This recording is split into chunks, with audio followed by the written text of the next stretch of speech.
Anyway, back onto SK BDS. I'm hoping that what they talked about, hey, look, hopefully the jitters are gone. Yeah. You came in, both sides kind of beefed it. They were choking, they were nervous, but now they're not, and they're going to first pick Yunara. Well, that's what we're hoping for. The first pick Yunara I'm not convinced of, but we'll see. Have to keep track of it. I want to see Yunara at least. I would love to see Yunara, because that gives us a lot of things to talk about in the event that the game is Stinky.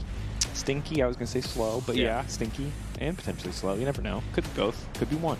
Hopefully not both. And again, reminder, and it will feel weird after a game as disastrous as Game 1 to talk about, but this is very high stakes. Yeah. You just need to make top 4. You could tell when Keduii was laughing that he really thought it was high. Yes, that does undermine the point, but the point remains true.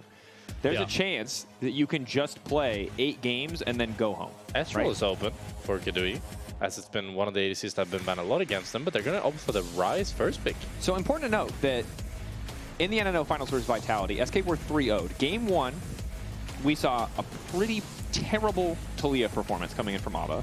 Game 2, he played Ryze. They didn't win, but he did look great. He was getting early solo kills in lane. He was kind of everywhere on the map. I think this is, I mean, I haven't seen a lot of recent tape from Abbedagge, but I think this is the pick that I've seen most recently that has looked good for him. And BDS perhaps have once again looked to simplify things as we've got a tank jungler. And a hyper carry ADC maybe? What? Okay. All right, Boukada. You're a funny guy. What's the last one going to be? And I would predict probably... Well, Ashe is not... That does fulfill the utility, but... Rooster? Jayce? Jayce, actually. Okay, I like it. Is this for nuke in the mid lane, or do you expect it to go top lane? I think Rooster, when you have a Korean and you pick Jayce, it's kind of obligatory to put it to him. But it's also just blind pick Jayce. I mean, it's a Ryze. Historically, it has been, pick, but when Nuke was first on the Ryze, Jayce was one of the picks that he brought out. Like, Cassio, I think, is what most people know him for, but there was some Jayce mid lane back in the day. Yeah, I'm not sure how the matchup goes. In my head, it could be a flex for sure. I will say that I really like the first 2 here from SK. Very clear game plan. Yep. You got a Pantheon. You got some point and clicks. Yep. Kill people early. I like it. Like what BDS have is like vanilla ice cream, right? It's standard. You got a Jayce in there. It gets a little bit of spice, but Jayce is such an intangible. You know, is it gonna be spitting Korean? Is he gonna be like reciting every Blackpink song like crazy, or is he gonna be up there, booting about, not doing much, singing Euphoria, which is a great song in any other context, but not when you're playing Jayce. But it looks like it is going to be the Jayce heading up towards the top lane. Still looking the Viktor for a nuke. Still, we have the potential for the Yunara. I'd love to see the Yunara. We'll see what they decide to ban out, though. I would expect for sure BDS to ban out the Astral. It has been Keduii's best champion. And now that you're getting to go to second phase, although Astral is quite weak right now in general, BDS chose to ban the first 3 in the last game. And as you can see, they banned it out on 4. I think makes sense. Okay, powerhouse topside, one of them a bit slower than the other. But I'm ready for some explosiveness this game. Sivir also taken away. They don't want none of that. Yeah. None of that scaling. EC scaling hyper carry none for of that Ryze. sitting back. Let's get I think maybe even a Seri ban could be nice for SK. Just really removing as many hyper carries from Ice as you can. Just really trying to tell him as clearly as you can, it's time to pick Yunara. Yeah. Maybe. Maybe. Just ban Nico ban. I like the Nico ban. Nico obviously looked pretty disgusting yesterday in the hands of Mickey in that game 3. Was consistently using the cannon minion trick. I thought you meant Malrang. I don't even. That was too many games ago. Yunara ban. They want the Zeri. They banned the Yunara, yeah. To be fair, I don't know. Does Zeri do anything? I always feel like Zeri does nothing. Well, she is quite strong right now. Or she's in a pretty good spot, I'd say, in general. Okay. And she fulfills the same niche that both Sivir and Yunara do, but Aphelios does so as well. There's no way he's looking in Draven. Aphelios, come on. Yeah. Yeah, that's right, folks. Woo, I know you were already entertained, but now you're going to listen to me and Jackspektra talk about how many times we've read the kit. That's right. I love Aphelios. I mean, Aphelios always talk about to colors. watch. It's like an episode of Sesame Street. You guys are going to love it. True. Green, blue. What? I've never felt like a bigger nerd than getting into an argument about colors. Yeah, that's true. Yeah, it's us and like graphic design students. Yeah. Kai'Sa for Keduii Okay, here. I gotta say that BDS have fallen back onto what feels like the most generic sit and scale composition paired with the Jayce, whereas SK are going all in on proactivity. Yeah. We go in. Everyone goes in. No more one guy sits in the back line, whatever. Everybody on this comp is looking to do the exact same thing, and frankly, I love it. If Yeah. your coordination is ever in question, please play comps like this. You go in, everyone pushes R, it's going to be a good time. Yeah, I really like SK's comp. It's going to be hard for this Aphelios to play unless he gets something like a Thresh or like a TK or a Braum to really help him. Although even with the Braum, I'm not sure if that's enough. I feel like it needs to be TK or Thresh to really save him, but neither of those two champions Thresh, are yeah, positive great interaction right to Leona, but obviously not great as a champ generally. Thresh Unbreakable can be really good to block, especially the machine gun damage from the Ryze in later stages.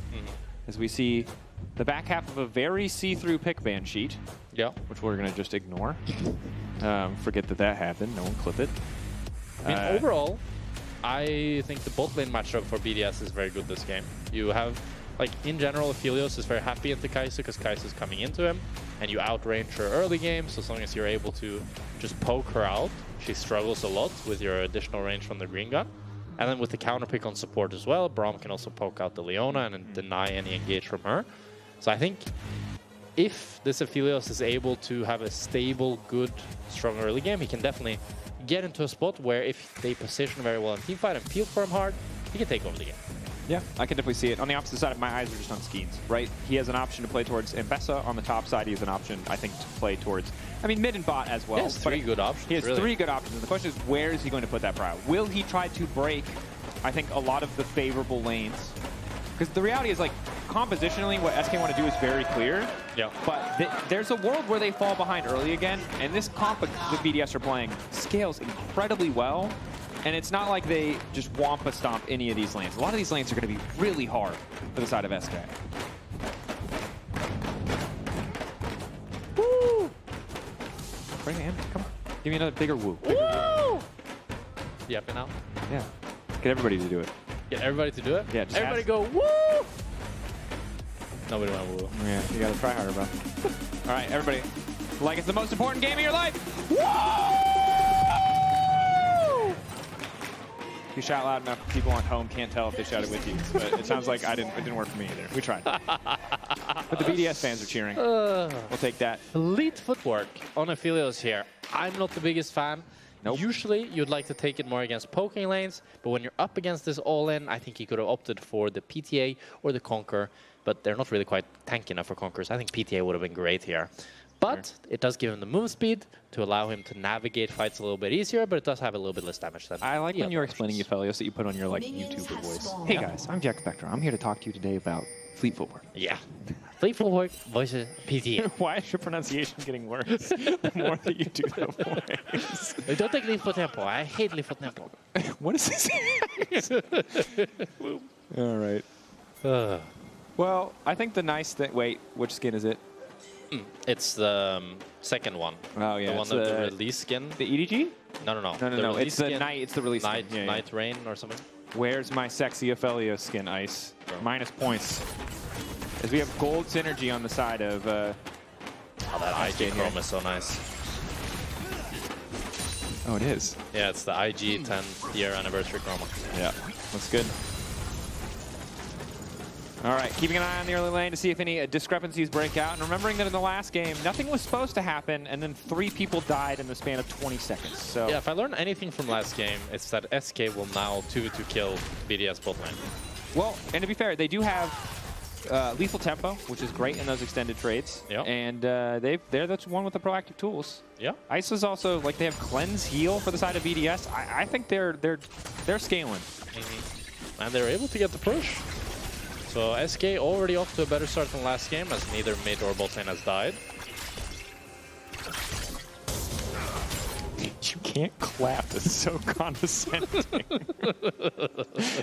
Don't be rude. You didn't react. I have to do something.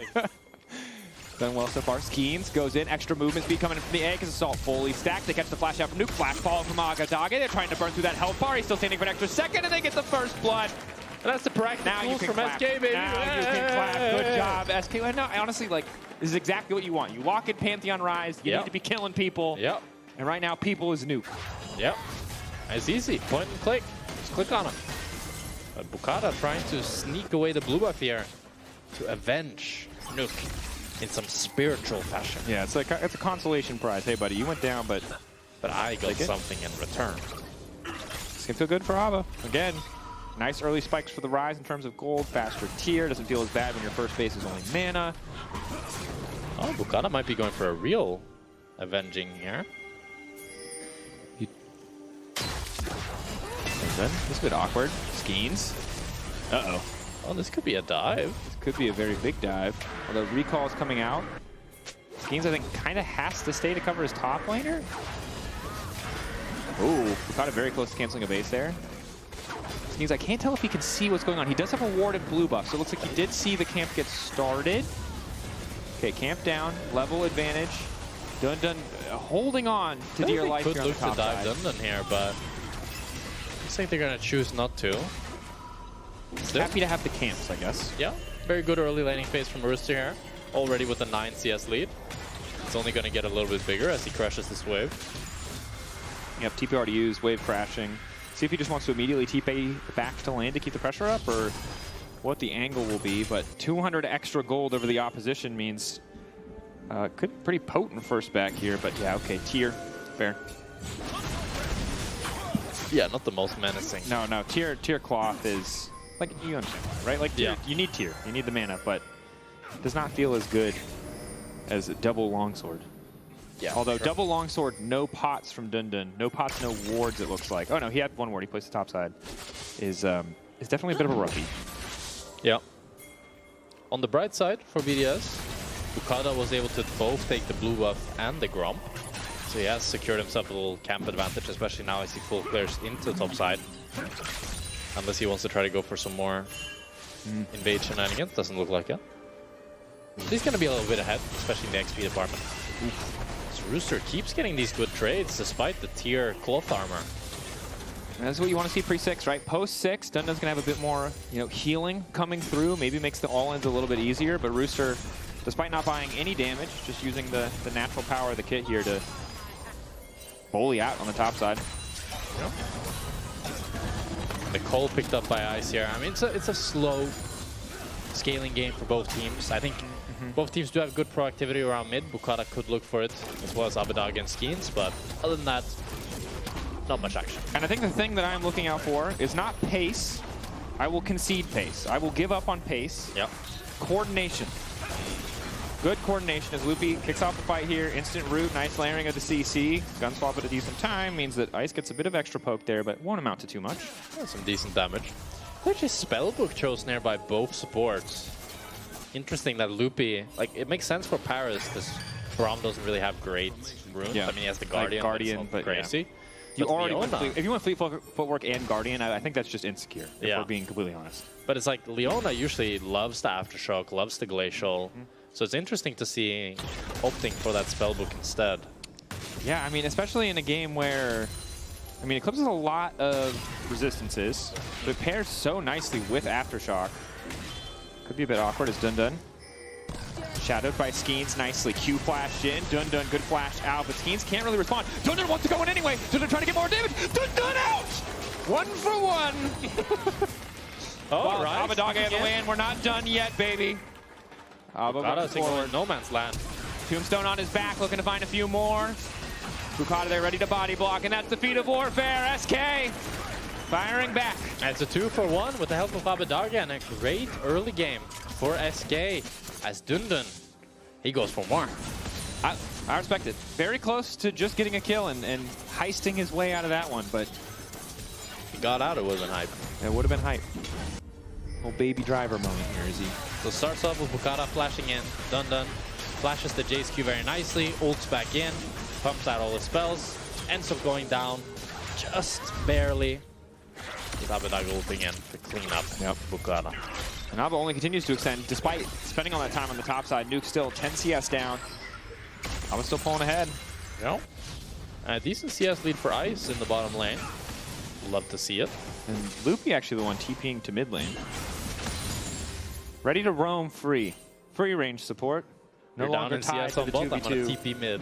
I think there's a lesson for all supports there. One you're probably not excited for them to learn, but if your lane partner is feeding, the cruel world. It's time to start roaming. Yeah.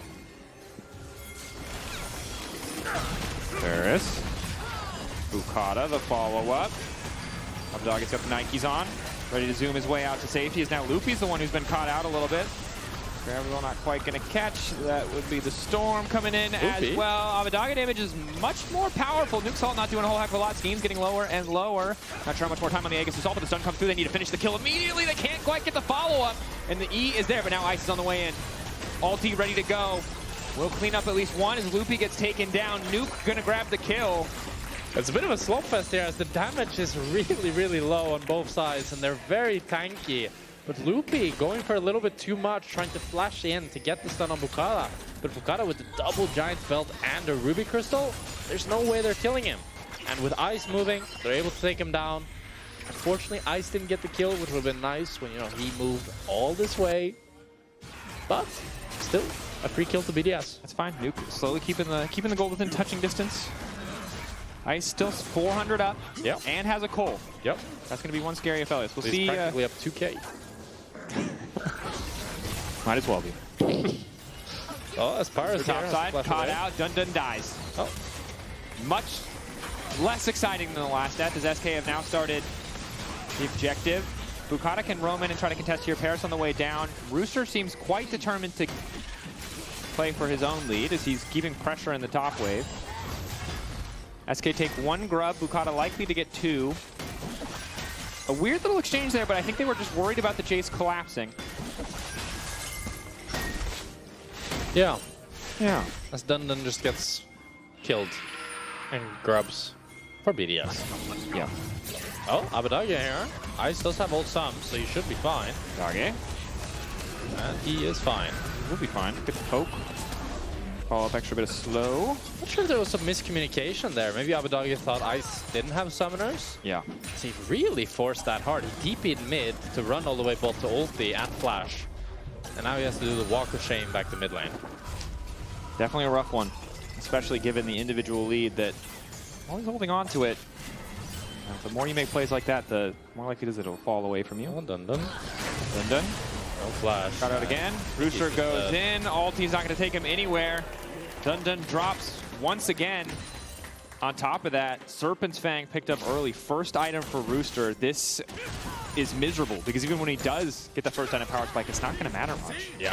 And first item so early onto Rooster as well. Just means that this matchup is brutal for DnDn now.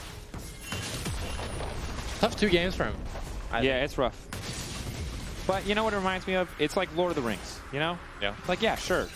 Most of that movie is hobbits being sad and walking. But if you didn't see them in the sad part, you wouldn't know how important the journey was. And we're just watching him in the sad part right now. True. He's going to get his, like, Mount Doom, throw the ring in the thing moment at some point. It's just we're watching the walking right now, and it's hard. You know, we're witnessing the suffering. Did you play that Golem game? No. It was so good. I played it, and it's like, it was fantastic. You play as this disgusting, humiliating golem, and they just make fun of you, and you're imprisoned. Isn't it like universally considered the worst game to be released in the last 10 years?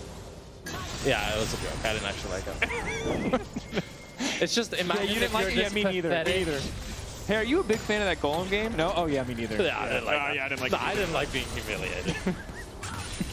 That's Golem. You're doing good work here. You're trying to take the attention off DnDn. You don't want him to be the only person struggling right now. I respect that. Oh, wow. Bot, more commitment onto Ice. Block going in, but it's not going to matter. Skeanz finishes the kill. A bit awkward if he doesn't give it to Keduii, but a nice pick on the bottom side, and SK can keep the pressure up and look to take some plates. Now Ice is looking like Golem. I don't think you can say that after what you just described. Oh, man. Ice. Well, they just styled on him. They did just style on him. That was pretty crazy. I love that from SK. They just pulled the trigger immediately, ulted in with Keduii, used it as an auto reset as well. The downside is that top lane is... we don't need to look at top lane. If bot lane No. This is... we need to... 2,000 gold lead? Yeah, that's a 2,000 gold lead. Oh my god. Maybe we do need to look. I was wondering why he didn't roam down to help with grubs, but I understand now. Yeah. Rooster has taken it upon himself to remind us what a Korean Jayce looks like. Yeah. Quite fitting, really. Yeah. What was it that Odo said? I can't remember. Doesn't feel like I should repeat it, but feels apt. Yeah. Maybe looking big. Ice. I mean, you have Ice with the Collector build, too. You're going to have so much poke on this BDS lineup. I don't think SK are even going to be able to walk up. Yeah, I don't like Collector. I love it. Just push your abilities, bro. You don't need to auto-attack. Well, the thing is, armor exists. Yeah. And armor counters Collector so easily. And so Collector is like, it's really good components, right? Yeah, but in competitive, how often do you fight on components? Ice has only fought once this game, and it was when he had boots and longsword. Okay. So it doesn't matter what components he was going. You usually fight on completed items, so that's why I think Collector in general, in competitive, is usually always bait, because if you go something like Yuntal, it's just better when it's completed than Collector, pretty much, especially after you've stacked it. But we have BDS fighting here. Fight kicking off. Aegis Assault used to mitigate a lot of damage. Ice caught out here trying to retreat as quickly as he can. Extra healing coming in from the ulti, but it's just Skeanz instantly coming over the wall. Rooster, that entire gold lead might not matter if you run face first into all of SK. It's an absolute disaster. Keduii following up. Nuke has made it over the wall. Keduii now going to look to go back and finish the kill on a Nuke as Boukada does manage to make it out. Nuke may try to outplay here, but it's the Q. The Acathian Rain to finish it off. And BDS are just caught in enemy jungle as SK beautifully punish and are able to pick up 3. That is not what you want. Look at Skeanz. Almost 1,000 gold in the lead. That shutdown, huge for him. Thunder Sky completed full phage, full boots too. Upgrade on the return. So we have a look at the replay here. As you can see, BDS really wants to force here, but it forces Ice into such a bad position.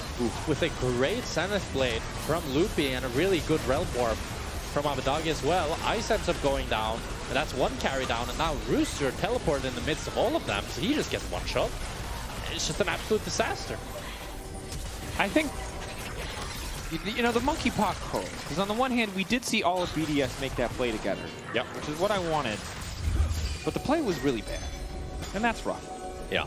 I think you need both sides of the equation. No. And credit to SK, they called it out. Yeah. They're like, you are way too far. We have a Ryze. The second Loopy hits that skill shot, that fight is over. Ice is not strong enough. He just gets one pop by the Ryze in the Pantheon. Pretty effortlessly. And now they've gotten his flash, which, as you mentioned before, could be pretty crucial. There's a bit of a split coming out here from Nuke in the meantime. But SK finding these advantages is big. It's hard for a lot of teams to take Jayce from this winning position and kind of further extend that lead. Once you get out of the laning phase, most teams struggle, right? Yeah. We've had plenty of Jayces, regardless of, you know, Korean, European, wherever, who can get a, 1,000 plus goal lead in the early game. Not as dominant as Rooster did, admittedly, more often than not. But then winning the game, closing out the game, keeping that lead going, feeling like you are still that relevant pressure point is usually where a lot of Jayces come up short, and see if Rooster can be the difference maker here, despite a bit of a fumble there. I mean, one thing that is peculiar about this Jayce that makes him a lot more vulnerable is he has no boots. And we'll see if it costs him. Q back through, Parus the body block, knockup is there, but Rooster looks like he's still going to fall. Unbreakable fades away. Keduii now looking to follow up. They make it look effortless. And he's got no boots. He can't run away as Keduii ults in and cleans up. It's a 2 for 0 for SK. Credit to SK. Again, we said simplicity in the composition. They've got the semi-globals. They're putting them to use. And Rooster, that was cocky. Now he bought boots. Now he did buy boots. A little bit late. No. Gives away another bag of gold. A top lane tier 1 tower is going to fall. Not sure if we'll get a second charge here, but ultimately, SK wresting control of the game back into their favor. And they have a comp that once they have this lead now, they can just keep Pantheon ulting in, keep Kai'Sa ulting in, keep Ryze ulting in. Yeah. You have Ambessa ulting. You have so many tools to start a fight, and you have even globals to start from wherever you want. Yeah, and the thing that I love here is you have a team, both teams, right, have struggled with coordination and execution, but when your team composition has more semi-globals and you can just look to collapse on the odd man out, the side laner who's pushed an extra wave, the mid laner who's stuck around too long, Ice if he tries to push too far, right? It's so much easier to play because you probably get to start most fights at a man or summoner advantage. Yeah. And now it feels like scaling is the name of the game for BDS here, as Aphelios and Viktor just desperately need more items to actually deal with this engage from SK. As right now, they don't have what it takes. They don't got it. Skeanz taking this objective. It'll be Infernal Drake. Mountain. Oh. Mountain. Mountain kind of game. Smells infernal. Let's see. What do I get? Everything's on the line. The house, your house is on the line. You can't bet my house. Ocean. Ocean. So what? Who gets my house now? We share 50-50. We were not sharing it 50-50. Well, one day we'll get it right. Yeah. You know? Then I get your house. No. why is that what you want? Go back to pro. They'll give you a house. They'll give you a place to live. Talking crap about supports being homeless. What are you doing, bro? That's true. Anyway, 3-0-4. It feels like Keduii is the real winner of this draft because ultimately he gets to just fly in like, you know, the shiny golden god into the backline, push Q and kill 3 people. A lot of the work comes from Skeanz and Abbedagge and Loopy, to be sure. He kind of jumps in like when Golem jumps. Why that game? There's an entire franchise of memorable references that people would enjoy. Maybe. Actually, maybe we're old. I don't know how many people have actually seen those movies at this point, but... Everybody's seen Lord of the Rings. Actually, my girlfriend has not seen Lord of the Rings. Okay, well... And she hasn't seen Star Wars. She's very nice, or I'd say dump her immediately. Yeah. But that would feel rude. No. But obviously everyone should watch. Why are you referencing the worst piece of media to come out from that entire franchise? I don't know. I watched a video on it recently. Did you not even play it? No, I didn't play it. You're just out here chasing clout with your Golem game references. It's crazy because that game, when you open it, it's an apology from the devs. Is the first thing you see that they apologize that they made this game. Oh, those poor devs, man. Hearts out to them. That's a rough one. I don't know how to bring us back into this one. Well, mid-prio. Important. Seems to be the name of the game here. BDS have grouped up, trying to get this scuttle grab, and Athacon has spawned. I mean, if they get first setup, yeah, it's still very believable that they can take these objective fights. Yeah, the problem is just like no LDR completed on the Aphelios. You do have second item on the Viktor, which is nice, but he might be in trouble. Immediately goes all in on the nuke, and Keduii follows up. Bam, nuke's dead. And Keduii, he's always where he needs to be to follow up his teammates. Great engage by DnDn, and that might be a potential Athacon start from BDS, as SK is fully committing to the top tier 2, but it doesn't look like BDS is in position. And that's a huge gold swing for and credit to DnDn. Yeah. Right? That lane phase was tough. Yeah. There's a lot of flame thrown his way from what I've seen on socials, and I imagine there's only more after that lane phase, but he's been doing what he needs to do. 3-3-2 from what was a pretty disastrous start is a pretty respectable scoreline. Yep. And that 2K gold lead we were talking about earlier has practically disappeared. Yep. Very ominous number, actually, but it's fine. Is it fine? 707. Mm-hmm. Anyway, Jayce, maybe now that he has Swifties, that will be the difference. Yep. Some would argue Mercs, but I respect that you just don't want to be slowed down. Yeah, Mercs would definitely make sense here. Also, but that if he's lone so block squishy that if he gets hit, he's dead anyways, could be the thought process. Yeah, you don't take damage if they don't hit you. You remember when every Jayce just went tank? They did no damage. Yeah. That was a really dark time in League of Legends. It was. It's better than when Tank Fizz and Tank Echo. I remember Tank Echo. Cursed. Okay, and so there was a time, and you were, I don't know what you were doing in this time, but I was a giant jungle Tank Echo apologist, and in hindsight I recognize now it was because the champion was super broken and I was really bad at League, and it was like the easiest way to win games ever. Yeah, it was very broken. Iceborne Gauntlet Echo jungle. The only thing that was... Oh! Caught out your X-Assault, quick flash out from Skeanz. Crucially had that extra bit of movement speed. Nice. Starting up the Athacon here, he has great weapons for it with the white and green. Perfect. DnDn continuing to push mid-wave. SK, I don't think they can afford to fight here, but also giving up Athacon is such a massive swing. 3K, Skeanz gonna try to get the pin. Moving in, but the Athacon already down in favor of BDS. Ice on the backside, untouched. Still perfect guns to keep the fight going, but it's DnDn in the back line. So much damage, but the ball not quite there. Keduii taken out as well as an absolute bloodbath. Look at Abbedagge on the side, but he's caught in the gravity field. Flash to the side, trying to make the difference. BDS, oh my God, of attrition, they're holding on. Abbedagge's living. No, he dies in the end. BDS. They get everything as SK are so desperate to shut down Ice, but he gets enough damage across. We get to rewatch it here. Ice has stacked up all the chakrams on the Athacon here. And then when the Pantheon ulti's in, Boukada still able to get the Athacon. DnDn with a great ultimate to catch out Ice, allows the rest of SK to actually follow up, but it's great heal from Parus that makes him live long enough that when they actually take him down, it's too little, too late, and Nuke is still alive, pumping out the damage, and it's a 5-for-1. You wanted to see Ice laughing. Hey, It wasn't when they got Keduii's killed. not laughing anymore, huh? Oh my god, bro. I didn't stop. I respect how intense you are. I think we need a little bit of the crazy. Although after that fight, I'm not so convinced anymore. And hey, look at that. We Kai'Sa cursed someone positively because we were talking smack about the gold lead. Yep. It was getting smaller. Oh. Not Rooster. Yep. Shot it right back up again. 2.5K advantage. Very big. Sorelda's 3.5 items don't clarify. It's worse. What? This is the second game in a row this has happened. What's happened?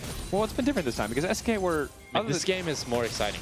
Last game, nothing No, happened. sure. We do have 22 kills in 24 minutes, which I like. Yep.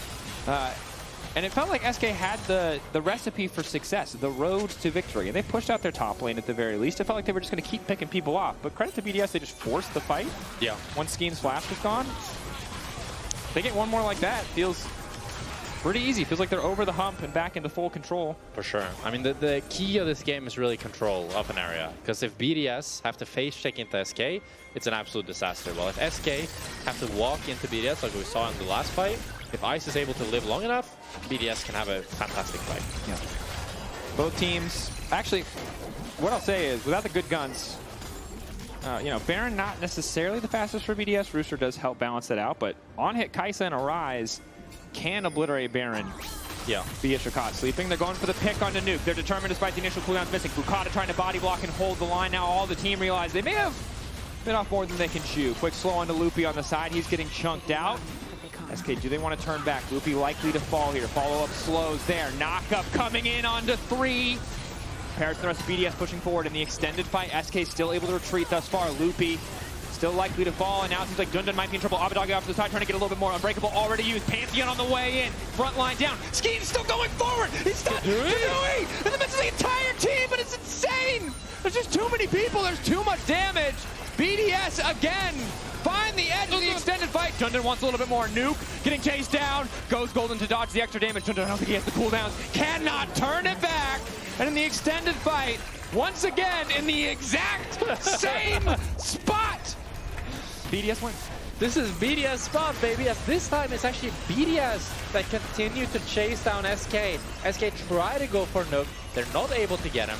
Loopy is caught out of position, but the rest of SK are actually able to group up and try to defend him. But it's a great Braum ultimate from Parus. Hits 3. They keep chasing Loopy. DnDn wants to try to help him. He can't. Decides to turn off the Rooster instead. And Keduii, with an absolute psychopathic ult here into all 4 members, is able to take down Ice and do quite a bit of damage. Ends up falling. And Abbedagge tries to pick up the scraps. Doesn't quite have enough damage. And DnDn flashes to kill Rooster. But with a great Zonius from Nuke, isn't able to take him down. 5 for 3. BDS. Yeah. And now the Victor's only getting scarier. Fully completed Zonia's. He's just going to be able to do that one more time. IE around the corner for Ice. Yeah. And Keduii's powerful. AP build online. He can just poke people down. He can, but he loves to go in. He does love to go in. He wants to. Go in, Keduii. He yearns.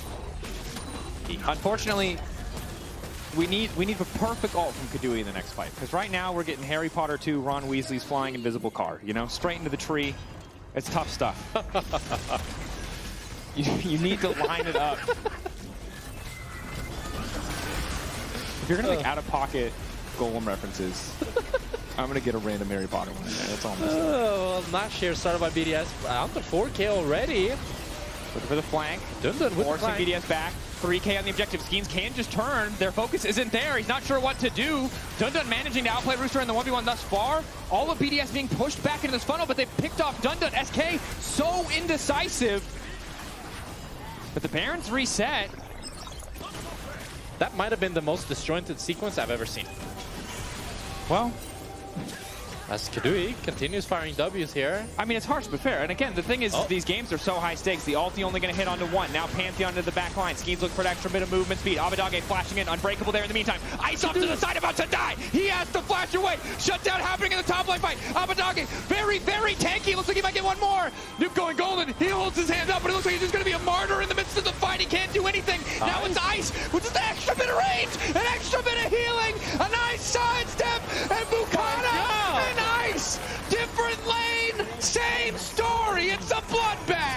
What is happening in this game? It's so disjointed. There's so many fights happening at the same time as we go back all the way from the beginning. BDS are on the Nasher. With a good ult from Abbedagge here, they force them off and they decide to turn on DnDn. Skeanz is in the middle of the Nash pit. He doesn't know, should I finish the Nash? Should I help my team?